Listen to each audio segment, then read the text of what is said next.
ووعد ونصر عبده وهزم الأحزاب وحده. أما بعد فأعوذ بالله من الشيطان الرجيم.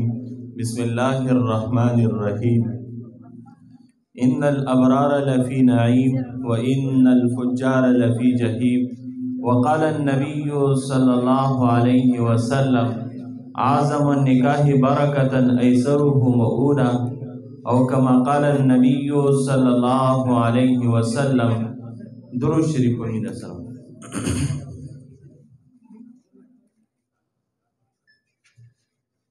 زما محترم مسلمانانو ورونو، د پیغمبر علیه الصلاۃ والسلام په شان کې د محبت نه ډک او د عقیدت نه ډک پرزونې پیش وې. نور زمونږ ملګري هم راغلي دي، هغوی به هم د محمد مصطفی صلی الله علیه وسلم په شان کې د خپلې حصې مطابق نعتخواني کوي. یو څو مختصر خبرې د دې موقع مناسب کومه.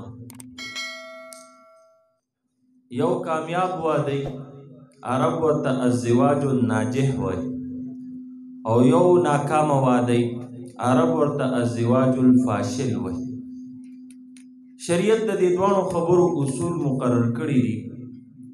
که د هغه خبرو خیال وساتي واده کامیابي، او که د هغه خبرو خیال ونه ساتلی شي واده ناکامه.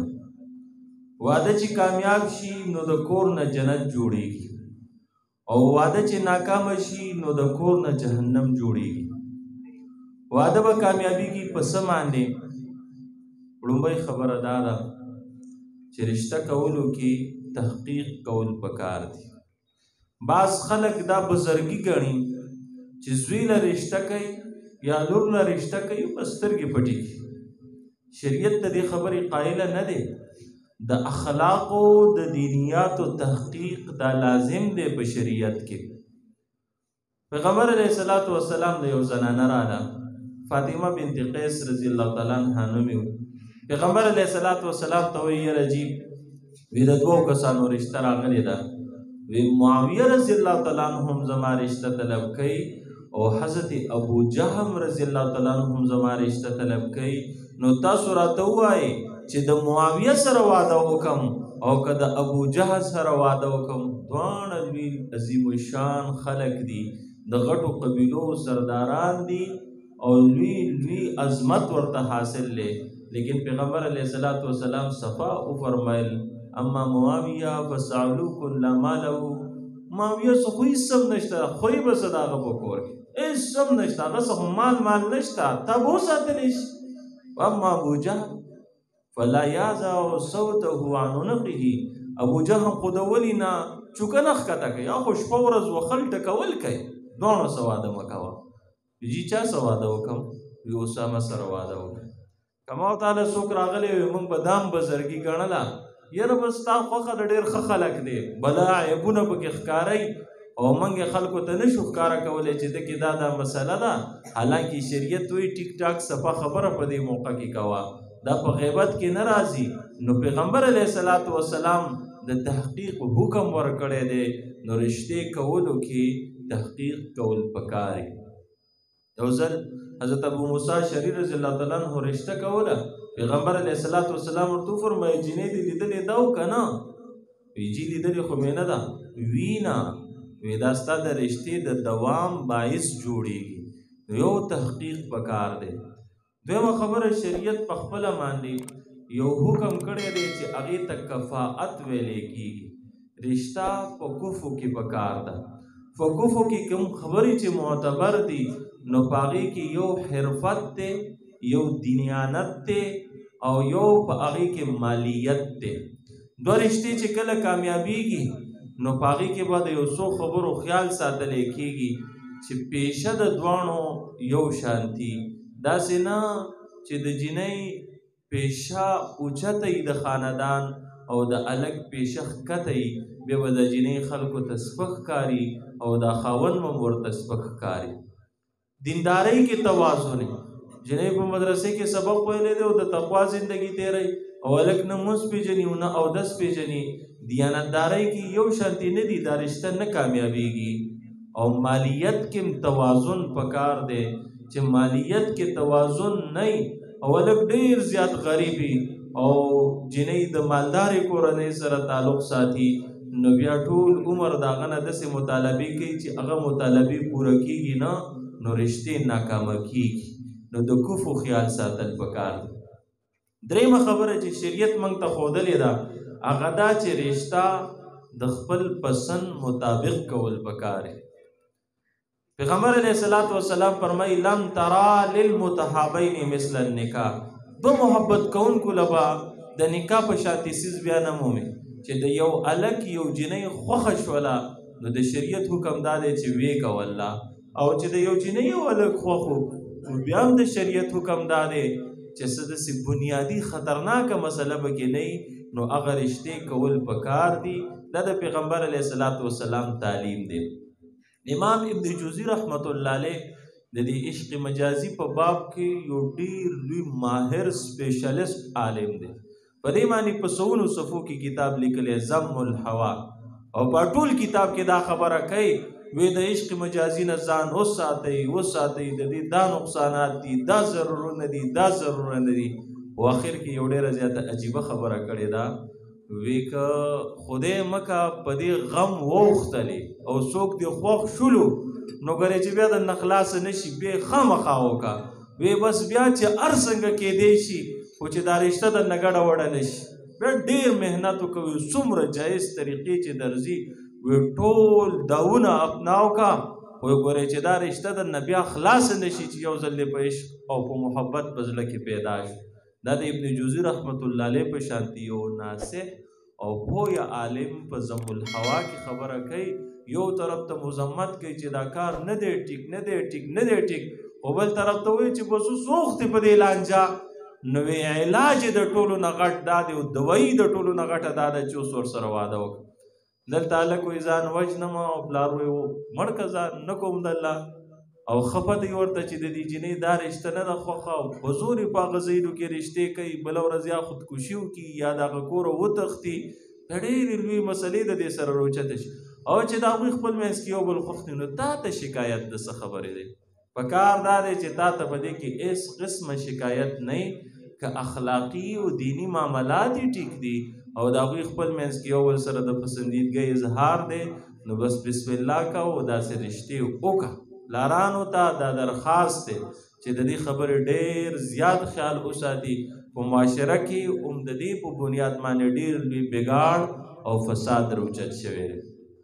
بیا د حقوقو خیال ساتل پکار دی. د خاوند په ښځې څه حقوق دي او د ښځې په خاوند څه حقوق دي، ډېره اوږده موضوع ده. په هغې کې نظم بیخي په اشاراتو کې درته څلور خبرې کوم. لومبۍ خبره دا ده چې قرآن د ښځو فطرت دا ذکر کړی دی چې دوی په زیب و زینت کې په کالو کې غټېږي. که هر څومره غټ ګاډی واخلي، غټه بنګله جوړه کړي، قسمه قسمه خوراکونه راوړي، خو ښځه به هله خوشحالېږي چې زیب و زینت ساز او سامان هم ورله راوړي. د کروڑونو روپو دې ستا روزګار یو بریګریز ډک د پیسو راوړه او ورته یې کښېږده، په هغې نه خوشحالېږي، خو بازار ته لاړ شه او د کاسمیټکس په دکان کې د یو څو روپو څیزونه ورله راوړه، په هغې خوشحالېږي. دا قرآن فطرت ذکر کړی او د فطرت خیال ساتل پکار. دویمه خبره دا ده چې ښځه او خاوند د محبت په اظهار کې به کنجوسي نه کوي. معاشره کې لانجه دا ده چې د ناجایز مقاماتو کې د محبت په اظهار کې څوک شرمېږي نه، او کوم چې د محبت د اظهار مقام دی په هغې کې د سره څوک اظهار کوي نه. داسې خاوندان به تاسو چېرته ډېر کم پیدا کوي چې خپلې ښځې ته وایي چې آی لو یو، حالانکې دا د شریعت حکم دی، دې کې څه نقصان نشته. پیغمبر علیه الصلاة والسلام نه عمر ابن العاص رضی الله تعالی عنه راغلی، مصر یې فتح کړی و، ډېر لوی سړی و. پیغمبر علیه الصلاة والسلام ته فرمایي وی جي ستاسو د ټولو نه زیات خوښ څوک دي؟ پیغمبر علیه الصلاة والسلام ورته وفرمایل حضرت عایشه رضی الله تعالی عنها مې د ټولو نه خوښه.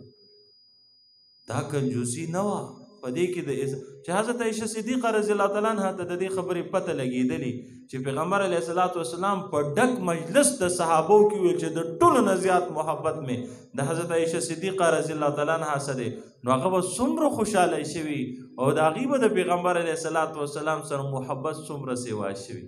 دا دویمه خبره. دریمه خبره دا ده چې شکریا ادا کول پکار دي د یو بل، او د یو بل د خو کارونو حوصله افزایی پکار ده. من خلک داسې جوړ شوي چې د یو بل د خو کارونو حوصله افزایی بالکل نه کوي، او څوک چاته دا نه وایي چې جزاک الله خیره تا دا پلانکی کار وکړو، ټوله ورځ که لوښي وینځي که څاروي سنبال کړي که کپړې وینځي که پخلی وکړي، د خاوند په خولې دا لفظ نه راځي چې الله دې تعالی جزای خیر درکړي چې دا ټول ارسه دې سیټ کړه. حالانکه پیغمبر علیه الصلاۃ والسلام فرمایي چې د بنده شکر دې نه ادا کړی، د الله شکر نشي ادا کولی. طلحه عریفي رحم الله یو ځل یو مجلس ته لاړ چې روټۍ وخوړو، ماشاءالله دا څومره ښایسته او مزیدار روټۍ وه، الله دې تاسو له جزای خیر درکړي. پردې نه شاته ښځې ناستې وې، چغې په چغو په ژړا شوې، وایي ژاړئ څه چلو شو؟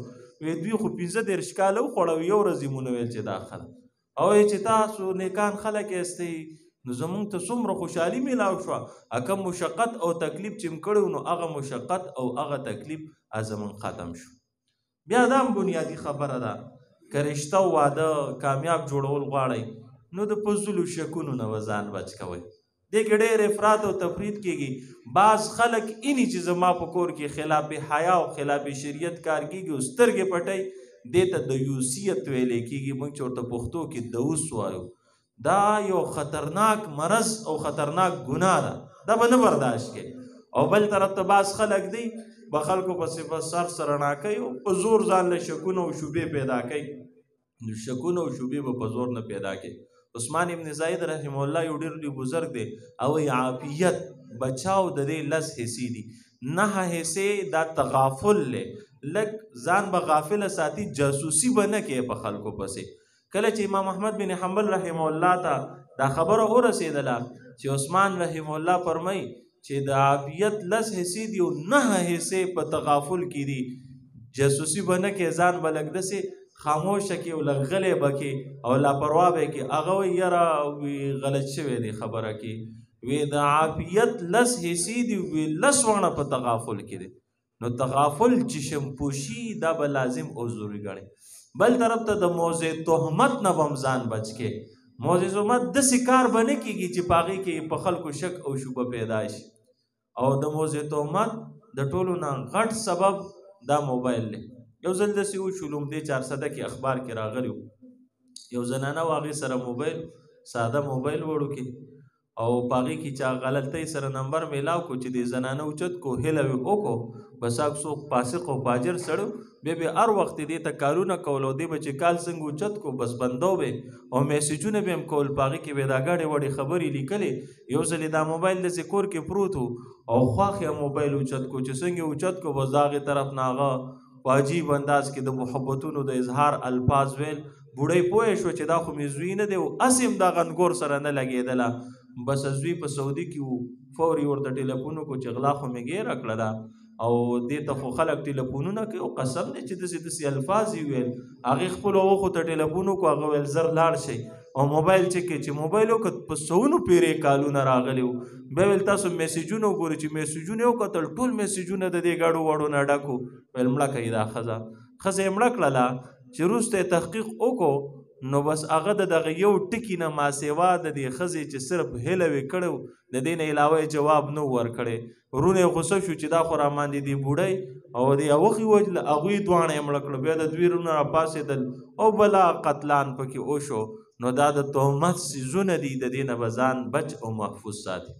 بله خبره چې واده کامیابول غواړي نو د هغې دپاره یو سبب او یو ذریعه دا هم ده چې په کمزوریانو به صبر کړي. حدیث مبارک کې راغلی پیغمبر علیه الصلاۃ والسلام فرمایي لا یفرق مؤمن مؤمنة، یو مؤمن سړی دی د خپلې ښځې نه نفرت نه کوي. وی که یو کار یې پکې بدی شي نو یو کار خو پکې ښایسته هم ای. داسې الله څوک نه دی پیدا کړي چې مړه د سره پکې ښه کار شته نه، څه ناڅه ښه کار. عمر صاحب په دور کې یو سړی و د ښځې نه تنګ، هر وخت به ورسره ښځې جګړه کوه. ویل د عمر صاحب ته زه ورته ویم چې ما د دې جنجال نه خلاص کا چې رالی د عمر صاحب د کور خواته عمر صاحب سره خپله بیبي په جګړه وه لویه لانجه د هغې نه جوړه شوه دا واپس لاړی چې دا خو په خپله په دې لانجو اوښتی دی بله ورځ ورته ویل یاره چې زما غټه مسله وه زه درغلی وم خو بس واپس راغلم ویل څه مسله وه ویل بیبي راسه جګړې کولې ویل ستا هغه خو هم تا سره نښتې وه عمر صاحب ویل څه وشولو ما له کپړې انځي دوبڼه مې ده ما له پخلی کوي باورچي مې دی زما دپاره د کور حفاظت کوي څوکیداره ده ما له تې بچي خدای راکړي دي نو دومره ډېر کارونه کوي نو که یو ورځ راباندې غوسه وکړي سترګې راته سرې کړي او خبرې اترې راته وکړي نو څه دومره د نقصان خبره خو نه ده ملا محمود صاحب د دارالعلوم دیوبند لومبی استاد شو تانوي صاحب لیکلي یو ځل چا خوب کې ولید وی الله در سره څه وکړو وی الله وبخلم وی پسې وبخلې ستا خو ډېرې کارنامې وي هغه ویل نه ویل وی بخلم په دې باندې چې یو ورځ بیبي کور کې ترکاري پخ کړې وه او مالګه پکې ټیک نه وه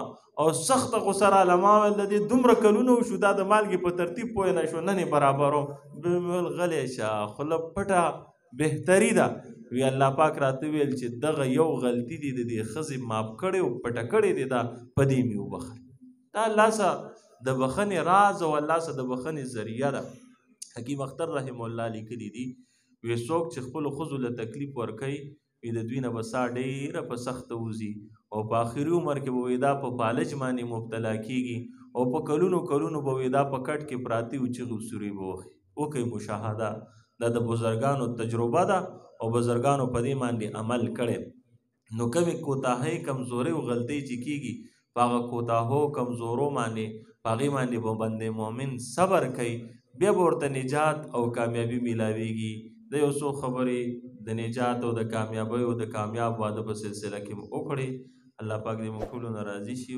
الله دې دا ښادي ډېره بختوره کړي او دا میلمانه راغلي دي تاسو یو کس به هم نه ځئ همدلته به دقسې برقرار پاتې کېږي تر د اخري وخته پورې واخر دعوانا ان الحمدلله